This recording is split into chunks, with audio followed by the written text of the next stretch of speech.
안녕하세요. 대한민국 부동산의 기준이 되고 싶은 남자 대부기입니다. 만약 부동산의 미래를 볼 수 있다면 어떤 기분이 드실 것 같으신가요? 아니, 현재의 정보를 가지고 과거로 되돌아갈 수 있다면 부동산을 매입하실 생각이신가요?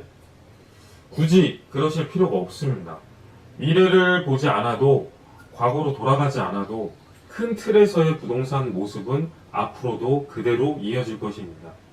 지금까지 영상으로 이야기를 드렸던 당신만 모르는 부동산 이야기 시리즈가 바로 미래이고 과거이고 현재의 모습입니다. 이건 제가 이번 정부가 출범하고 나서 얼마 지나지 않아서 부동산 규제를 시작을 했을 때 적어둔 글입니다. 실제로 이번 정부는 강력한 규제책을 내기 시작했고, 이를 통해서 집값을 잡는다고 호언장담을 했었죠. 이 당시 소위 이제 전문가라 불리는 분들이 대다수 집값 하락을 이야기했었고, 현재도 그분들 중에 활동하는 분들이 많습니다. 그런데 어떻게 됐죠? 결과는 뭐 아시는 바와 같이 상승이 계속 이어집니다. 이건 2년 전 초강력 대책인 9.13 대책이 나온 날, 그날 적은 글입니다. 쉽게 정리하면 아무리 규제책을 내도 시장의 기본을 이해하지 않으면 절대 부동산이 잡히지 않을 거라고 했던 말입니다. 오히려 매수 수요만 묶어두고 보여주기식의 가격만 잡으려고 하면 서울은 유례 없는 집값 고공행진을 할 거라고 이야기를 했었죠. 그 결과 역시 모두가 아시는 대로입니다.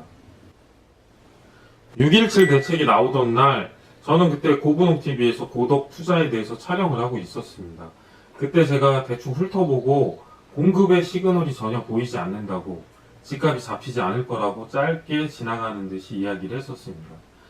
뭐 정부를 지지하시는 분들이 보기에는 제가 좀 미워 보일 수도 있겠지만 저 역시 마찬가지입니다. 이번 정부에서 어떤 마음을 가지고 정책을 내고 있는지 알기 때문에 안타까운 건 저 역시 마찬가지입니다. 하지만 이건 정부에서 국민을 상대로 실험을 하고 있는 게 아닌가라는 생각이 드는 건 어쩔 수가 없네요. 이번에 최근에 7.10 대책이 이제 처음으로 시장에 대한 물음에 대답을 하는 듯한 정책이 나왔었습니다. 제가 아는 한 지금 7.10 정책에 대해서 그 이유까지 예측을 하신 분은 저는 아직 본 적이 없는데, 그 이유가 공급에 대해서 건드렸기 때문에 기다리면서 보고 있지 않나라는 생각이 듭니다. 올해까지는 사실 입주 물량이 충분한 편이었기 때문에 사실 지금과 같은 상승은 없었어야 하는데 안타깝습니다. 내년부터가 진짜 문제입니다. 누적 입주 물량이 적은 탓에 진짜 시작은 내년입니다. 규제는 사실 변수고요. 진짜가 아닙니다. 변수에 매달리는 분들은 부동산에 대해서 안다고 보기 힘든 분들이시죠. 네가 뭔데 이런 얘기를 하느냐 보시죠. 그런 분들이 몇 년이나 활동을 하게 되는지. 서울 안에서 특히 지금 이야기 나오고 있는 것처럼 강남 내에서 공급이 이루어지면 가격이 큰 폭으로 상승됐던 게 멈추게 될 겁니다. 그러나 가장 중요한 멸시를 멈춰둔 상황이기 때문에 이건 역시 한계에 맞을 수밖에 없습니다. 추세든 순환이든 가장 중요한 것은 내가 살고 있는 환경 자체가 변화하지 않는 한 이렇게 짧게 이루어진 대책은 임시 방편에 불과합니다. 그럼에도 서울 내의 공급은 의미가 충분히 있습니다. 저는 이번 대책에서 내세운 공공임대주택 물량에 대해서 사실 믿고 있지 않습니다. 공공임대주택 한 채를 짓기 위해서 얼마나 필요한지 알고 계신가요? 5년 전 기준으로 1억 3천만 원입니다. 그것도 순수 집을 한 채 짓는데 드는 비용이고요. 그 주변에 추가적으로 필요한 조성 여건을 만들려면 훨씬 더 비용이 많이 늘어나게 됩니다. 그걸 LH가 한다고 생각이 들지가 않습니다. LH가 지금 역대급 부채에서 조금 줄였다고 하는데, 그건 역시 집값이 올라서 임대주택을 팔아서 생긴 그 여유라고 볼 수가 있는데, 다시 부채를 떠안겠다고 이야기를 하는 것입니다. 그것도 집값을 안정화, 하락시키게 되면 지금 공급하는 공공임대주택은 지금처럼 팔아서 이득을 내기도 어려워집니다. 다시 하루 이자만 130억씩 세금을 국민들 주머니 속에서 나가야 하나요? 그건 둘째치고 무슨 수로 그 많은 임대주택을 공공으로 보급을 한다는 건지 뭐 한 100조 정도로 쏟아부을 생각도 아니고. 그러고 보면 뉴스테이는 정말 괜찮은 정책이었었습니다. 민간과 결합을 해서 가격을 안정화시킬 생각을 왜 안 하고 있는지 저는 잘 모르겠습니다. 유튜브로 추세에 대한 견해는 제가 처음으로 언급을 하는 건데, 추세 역시 순환과 마찬가지입니다. 기본이 가장 중요합니다. 부동산 시장의 흐름은 수요와 공급, 수요는 어차피 움직임이 비슷하기 때문에 공급만 집중을 하면 됩니다. 이걸 풀어서 해석을 하고 변수의 작용을 보는 것은 할수록 어려워지나, 변수를 기본보다 앞서서 생각을 하면 안 하니만 못합니다. 변수에 집중해서 마치 이것이 가장 중요한 것인 양 이야기하는 전문가 분들은 전문가가 아니죠. 부동산을 모르는 분들입니다. 어차피 추세는 앞으로도 저도 이야기를 드리겠지만 저보다 더 뛰어난 분들도 많으시니 그분들 의견을 들어도 됩니다. 전문가를 찾는 방법? 그건 기본을 아는지 보시면 됩니다. 이제 순환입니다. 4년 전 평택시 아파트의 미분양이 늘었을 때 이야기입니다. 그 당시 제가 써놓은 글이었고요. 저의 당신만 모르는 부동산 이야기 시리즈를 보신 분이라면 단번에 아셔야 됩니다. 미래 실수요를 대상으로 하는 지역의 아파트 공급이 투자 수요가 끼지 않는 한 미분양이 맞죠. 당시 전국에서 가장 많은 미분양을 가진 지역이 평택이었었습니다. 그 당시 현지 부동산 소장님들조차 아파트 사지 말라고 했었습니다. 왜 그랬을까요? 기본을 모르니까요. 조금만 둘러보면 뻔한 것을 눈에 보이지 않을 때는 믿지 않습니다. 기본임에도 어려워하죠. 저는 그 당시 마이너스가 많이 난 물건 같은 경우에 잡아두라고 주변에 이야기를 하고 다녔었습니다. 그런 저를 모르는 사람들이 어떻게 봤었을까요? 네가 어떻게 알아? 네가 뭔데? 이런 식으로 보지 않았었을까요? 실제로도 그랬었습니다.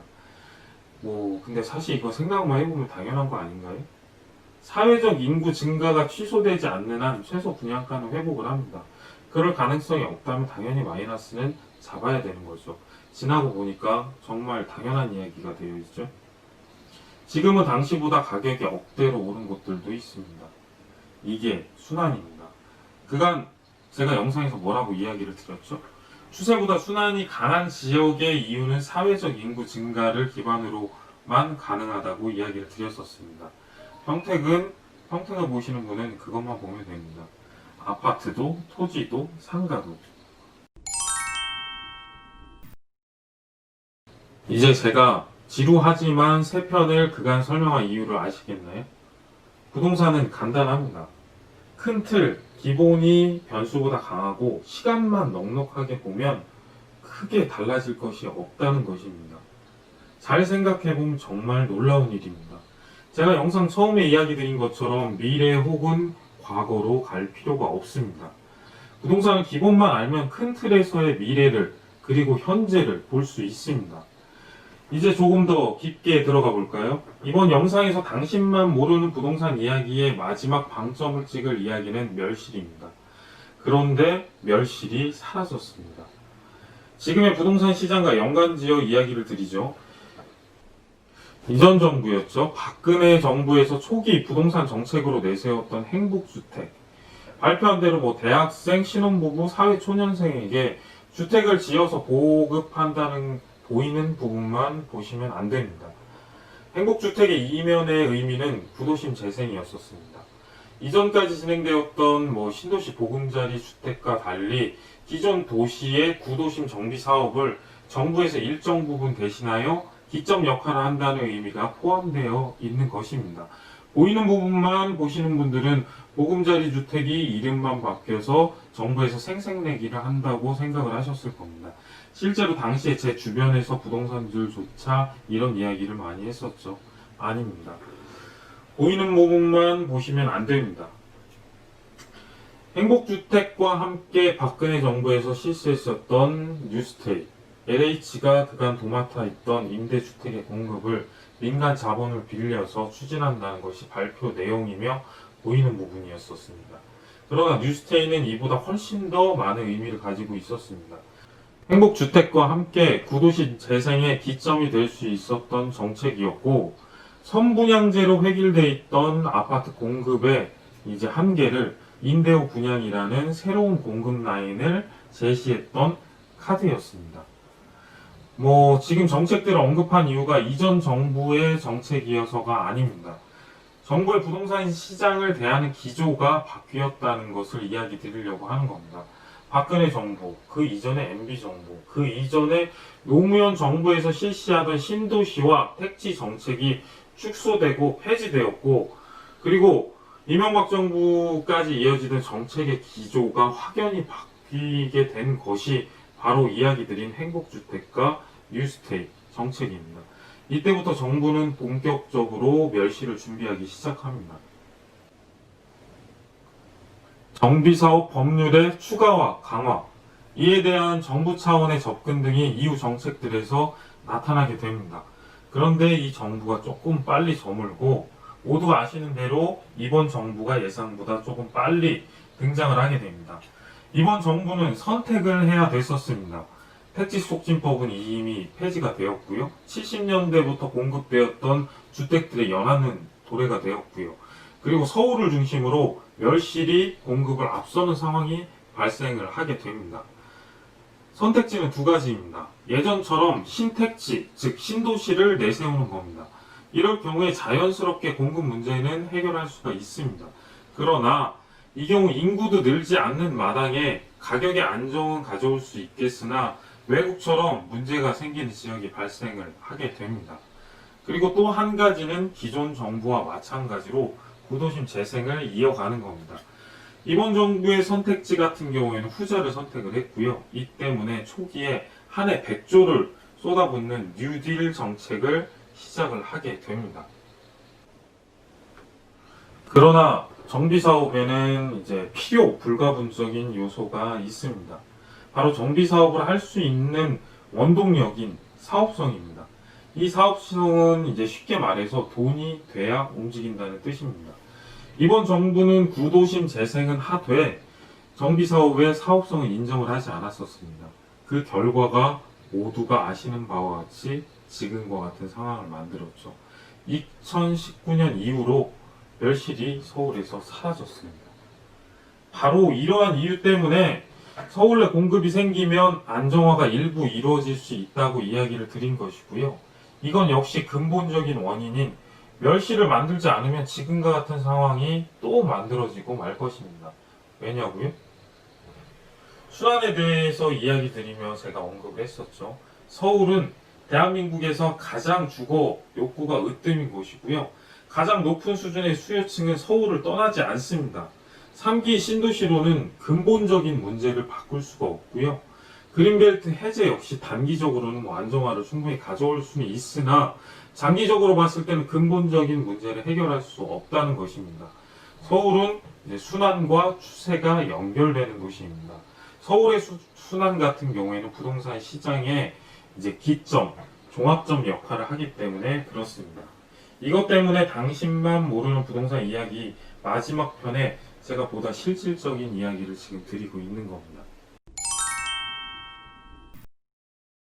가장 근본적인 문제, 기본은 멸실입니다. 이 멸실이 일어나야지만 순환적인 관점에서 보면은 새로운 시작이 됩니다. 이건 정말 당연한 겁니다. 그 시작은 그간 영상에서 제가 꾸준히 이야기 드렸던 것처럼 부동산이 상승할 수 있는 유일한 이유가 되며, 그 일을 다른 말로 하면 이제 그 상승이 가능한 사업성이 뒷받침이 되어야 한다는 말이기도 합니다. 당신만 모르는 부동산 이야기 시리즈를 하면서 재개발, 재건축과 같은 정비사업도 제가 시작이라고 이야기를 드렸죠. 도시화가 이루어진 지역에서의 시작은 반드시 멸실이라는 과정과 함께 나타납니다. 그 과정은 그래프를 참고하시면 됩니다. 이 간단한 그래프가 순환의 흐름입니다. 처음 시작은 완만하게 시작을 합니다. 이후 도시화가 되면 지역의 가장 높은 가격의 정점이 형성이 됩니다.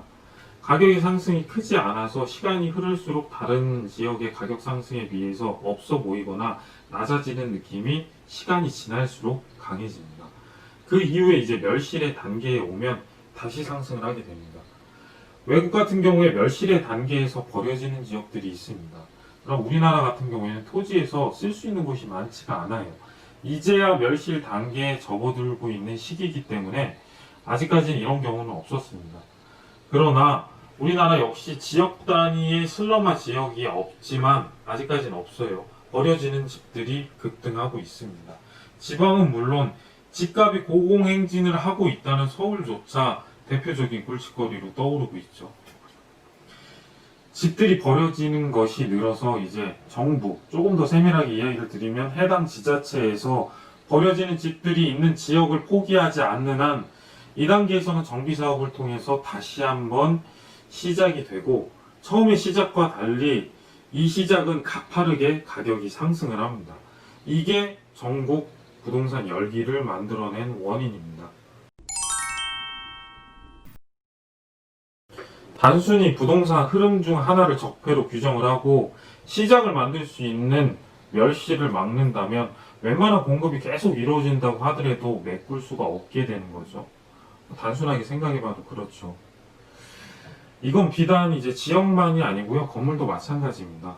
건물 가격은 이제 조금 전 보여드렸던 그래프와 비슷하다고 보시면 되는데, 지역과 건물이 비슷한 이유는 건물의 연한이 이제 결정적인 역할을 하는데, 지역 내 건물들의 연한이 비슷하기 때문입니다. 또한 건물을 지은 이제 시기에 지역 공공재 등의 이제 사용 기한과 낙후 정도가 건물의 연한과 큰 차이를 보이지 않기 때문이기도 하고요. 이 순환의 흐름은 추세와 변수에 따라서 달라지게 되는데, 추세가 강성인 지역은 이 흐름에서 추세에 따라서 등락의 폭을 갖게 되는 거고요. 순환이 강성인 지역은 변수의 작용이 약하게 일어나게 되는 것입니다. 이건 지난 영상에서도 제가 이야기를 드렸죠. 당신만 모르는 부동산 이야기 마지막 편입니다. 그 마지막 편으로 제가 지금 멸실에 대해서 이야기를 드리고 있습니다. 정말 당연한 일임에도 전문가라고 불리는 사람들조차 이런 기본을 갖추지 못한 사람들이 많습니다. 이 멸실을 제가 부동산에 대입하면 어떻게 되는지 보여드리겠습니다. 예를 들어 보겠습니다. 만약 도시화가 된 지 20년이 된 부동산을 매입했다고 가정을 해보겠습니다. 그럼 부동산의 연한이 이제 20년 정도가 남은 셈인데, 수익형 부동산 같은 경우 그 기간 동안만 이제 수익에 대한 계산을 합니다.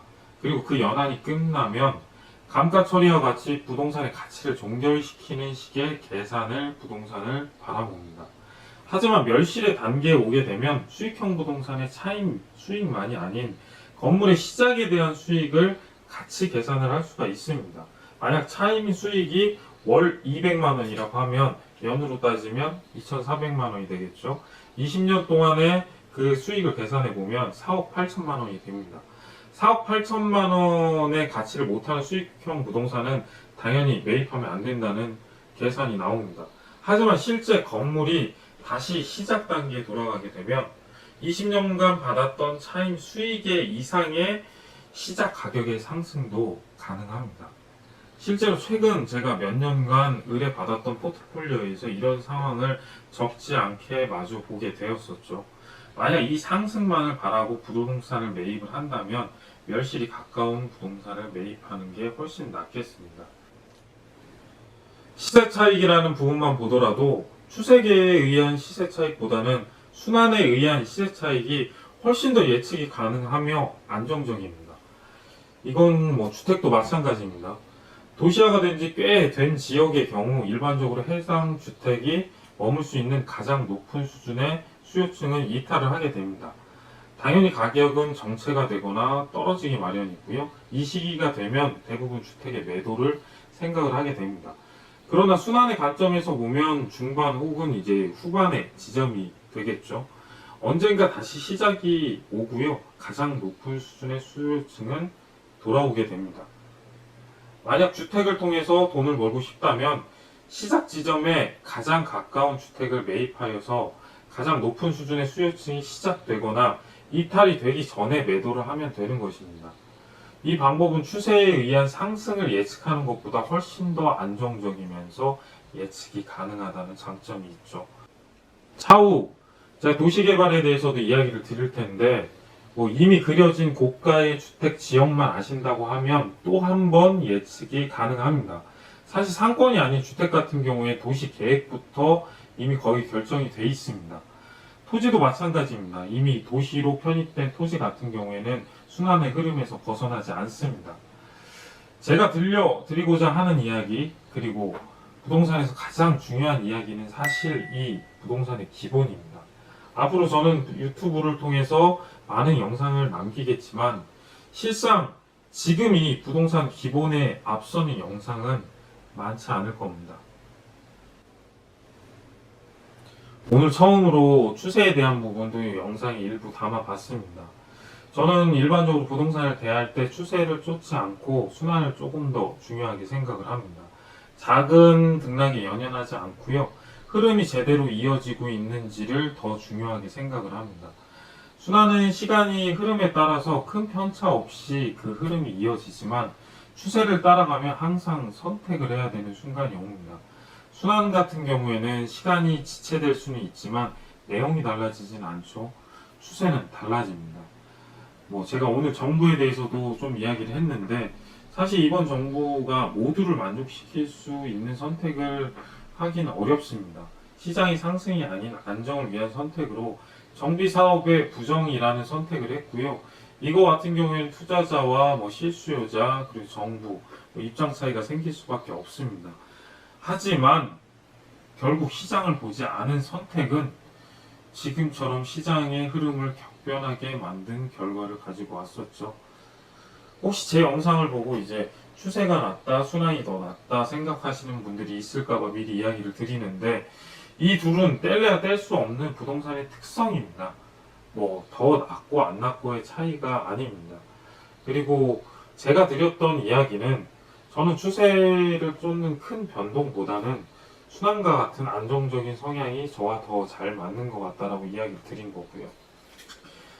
짧게 하고 싶었는데 짧을 수 없었던 영상이었던 것 같습니다.